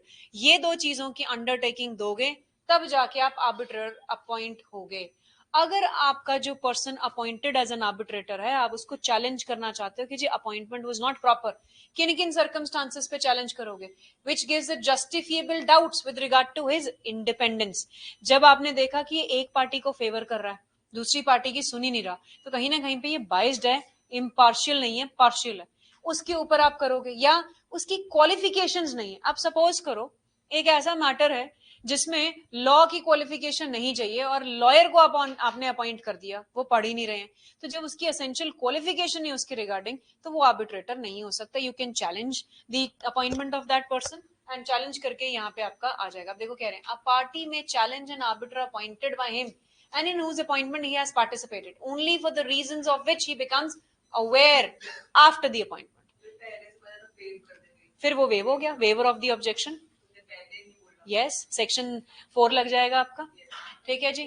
वो कहते हैं आपका प्रायर अग्रीमेंट चाहे कुछ भी कह रहा हो, कोई भी पर्सन जिसका रिलेशनशिप पार्टीज के साथ, काउंसिल के साथ या सब्जेक्ट मैटर डिस्प्यूट में आ गया, वो ऑटोमेटिकली इनएलिजिबल हो जाएगा to be appointed as an arbitrator, and then वो अपॉइंट नहीं किया जाएगा. इसको लिखो, it is known as the neutrality clause. PT में पूछते हैं which subsection is providing the doctrine of neutrality clause. That is 12 subsection 5, known as neutrality clause, which is a mandatory provision. Neutrality clause, mandatory provision. और waiver की बात देखो, proviso कह रहा है the party subsequent disputes having arisen between them waive the applicability of this subsection by an express agreement in writing. तो waive कर दिया, कैसे? इन राइटिंग भी वो वेव कर सकते. अब आ जाओ, चैलेंज प्रोसीजर क्या है. अभी तक हमने क्या पढ़ा था? हम चैलेंज कर सकते हैं अपॉइंटमेंट ऑफ, ये है इसकी रिसीवर कह रही हूँ, आर्बिट्रेटर की. अब इसका चैलेंज प्रोसीजर क्या है? ये कह रहे हैं सब्जेक्ट टू सबसेक्शन 4 जो भी हमने पढ़ना है यहाँ पे, the parties are free to agree on a procedure for challenging. Appointment में भी फ्री है, चैलेंजिंग प्रोसीजर को भी अडॉप्ट करने के लिए पार्टीज फ्री है. Second, failing any agreement refer to in subsection 1. किस चीज का अग्रीमेंट? की प्रोसीजर ही नहीं आप लेके आ पाए. Then a party who intends to challenge an arbitrator shall within how many days, जिस दिन वो अवेयर हुए कि जी इसने ये गलतियां कर रखी है, ये तो बाइस्ड है, उस दिन से 15 दिन के अंदर अंदर वो आर्बिट्रल ट्राइब्यूनल में या बिकमिंग अवेयर, वो यहाँ पे एक रिटन स्टेटमेंट देगा of the reasons for challenge to whom, again to the arbitral tribunal. Next, unless the arbitrator challenged under this withdraws from his office or other party agrees to the challenge, that decide the challenge. मतलब अगर उसने खुद ही withdraw कर लिया, बात ही खत्म. अगर withdraw नहीं किया, then arbitral award will start hearing and conducting a hearing on the challenge. एक minute, let me finish this. Then if a challenge under any procedure agreed upon by the parties or under the procedure under subsection 2 is not successful, 15 दिन इसके अंदर आपका successful नहीं हो पाया, arbitral tribunal continue करेगा arbitral proceedings को. मतलब आप चैलेंज करना चाहते थे, आपने चैलेंज नहीं किया, आपने वेव कर दिया, या आप चैलेंज प्रोसीजर पे ही अभी तक आप यूनानिमस डिसीजन पे नहीं आए, तो आपका प्रोसीडिंग चलती चली जाएगी. क्यों? क्योंकि बच्चे कोर्ट को नहीं ना पता कि वो बाइस्ड है कि नहीं है. वो प्रोसीडिंग चलाएगा, चलाने के बाद वो आर्बिट्रल अवार्ड पास कर सकता है. अगला very important, subsection 5 it says जब भी एक आर्बिट्रल अवार्ड इस सबसेक्शन में बनाया, जो पार्टी चैलेंज कर रही थी आर्बिट्रेटर को, वो 34 में सेटिंग असाइड की एप्लीकेशन भी डाल सकती है with regard to arbitral award. Setting aside करना है, क्यों करना है? क्योंकि वो तो बाइस था, तो आर्बिट्रल अवार्ड मेरे ऊपर तो बाइंडिंग नहीं होगा. Then it says जब भी एक arbitral award set aside होगा on an application जो इस section में हुई थी, court में decide as to whether the arbitrator whose challenge is entitled to any fees or not. उसको as per fourth schedule fees मिलनी चाहिए या नहीं मिलनी चाहिए, वो भी हम यहाँ पे decide करेंगे. Sorry, हाँ बच्चे, arbitral tribunal consists of the arbitrators only. However, there are certain rules and guidelines which is being given by the High Court concerned in dealing with the cases. इसी आर्बिट्रल ट्राइब्यूनल में आप उसी के person को जो वहां पे उसकी सीट पे बैठा है, प्रिजाइड ओवर कर रहा है, आप उसी को चैलेंज कर रहे हैं. तो जब चैलेंज करोगे तो उसके अंदर आर्बिट्रल, अब आप ये कह रहे हो कि जी अगर मैं सोल आर्बिट्रेटर हूं, मैं बाइस्ड हूं, मेरे सामने ही चैलेंज लेके आ रहे हो, तो सुना नहीं जाएगा. उसके अंदर बच्चे ये यहां नहीं लगेगा. ये आर्बिट्रल ट्राइब्यूनल जब हम आगे पढ़ेंगे उसमें डिसाइड किया गया है कि इन मैटर्स में इनके पास जाएगा. फिर उस अकेला आर्बिट्रेटर नहीं सुनता, उसमें पैनल ऑफ आर्बिट्रेटर्स आ जाएंगे, न्यूट्रल पर्सन आ जाएंगे, वो सब यहाँ पे सुनवाई करेंगे. It is not solely this arbitrator. Clear? Section 13 clear है? 14 शुरू करें.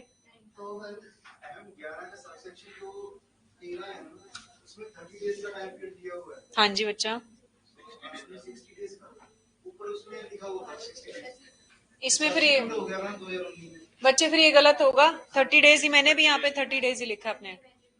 ठीक है, so it has been amended, it is now 30 days. So sorry, thank you बच्चे. 11 subsection 13 that says disposal of application with in 30 days.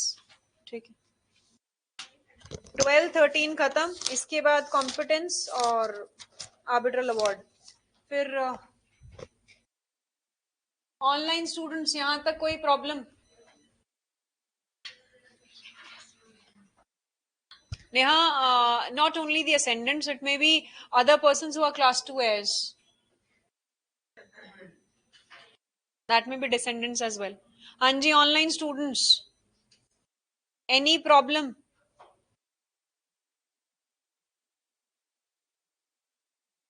Section 8 नहीं समझ में आया? सेक्शन 8 सिंपल सी बात ये बोल रहा है कुश कि जब भी एक कोर्ट के पास एप्लीकेशन लगेगी या वो एग्जामिन करेंगे कि क्या इसके अंदर कोई आर्बिट्रेशन अग्रीमेंट का मेंशन था, तो वो उसको आर्बिट्रेशन अग्रीमेंट पे रेफर कर देंगे. सिर्फ इतना जुडिशियल इंटरवेंशन है इसके अंदर कि जुडिशरी इंटरफेयर करेगी only for the purpose of sending that matter to the arbitration. ठीक है जी. So will stop here today. By tomorrow I will try to complete this arbitration and उसके बाद फिर हम देखेंगे नेक्स्ट क्या करना है. राइट?